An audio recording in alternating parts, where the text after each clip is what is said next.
மகிழ்ச்சி நம் வாழ்க்கையில் தேவையான ஒன்று. எப்படி நாம் மகிழ்ச்சியாக இருக்க வேண்டும், எந்த சூழ்நிலையில் நாம் மகிழ்ச்சியாக இருக்க வேண்டும் என்று அன்னை மரியாள் அவரது வாழ்க்கையின் மூலமாக நமக்கு கற்றுத் தருகிறார்.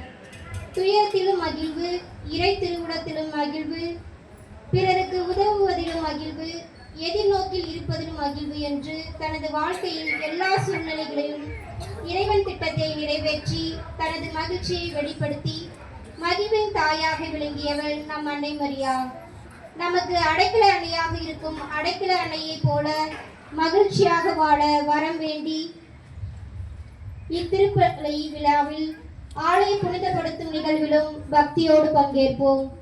ஆலய பணிகள் நல்ல முறையில் நடந்ததற்கு நன்றியாகவும் உதவிய அனைவரையும் இறைவன் அடைக்கல அன்னையின் மூலமாக ஆசிர்வதிக்கும்படியாகவும் இந்த திருப்பலியில் மன்றாடுவோம். இறையாசி பெறுவோம்.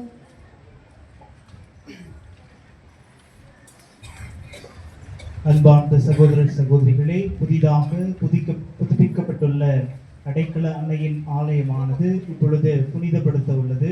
ஆகவே முதலில் பீட சிறுவர்களும் அதைத் தொடர்ந்து இறை மக்களும் அனைவரும் ஆலயத்தினுடைய முன்புறமாக கூடும்படி உங்களை அன்போடு கேட்டுக்கொள்கிறேன். இப்பொழுது வாயிலை கூட்டி கொண்டாடி ஆரம்பிக்கிறேன்.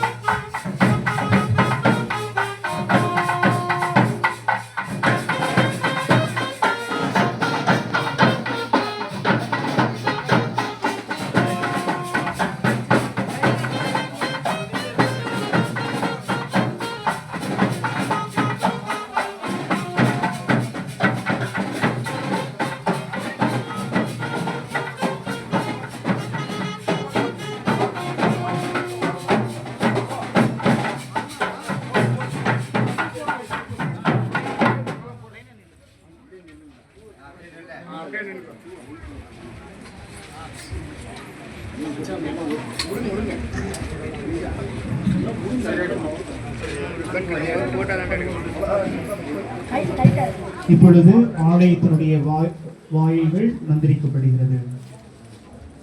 தந்தை, மகன், தூய ஆவியின் பெயராலே. ஆண்டவர் உங்களோடு இருப்பாராக.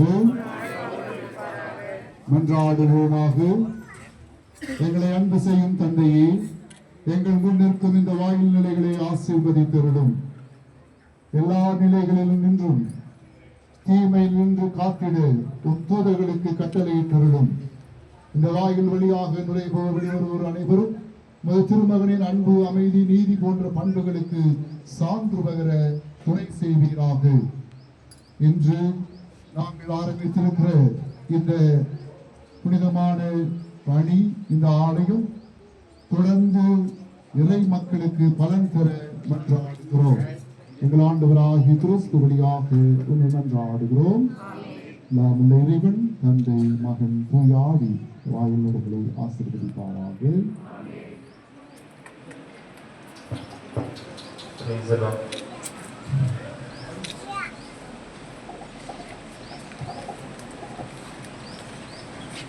இப்பொழுது பொருளாளர் தந்தை அவர்கள் ரிப்பன் வெட்டி ஆலயத்தினுடைய கதவுகளை திறந்து வைப்பார்.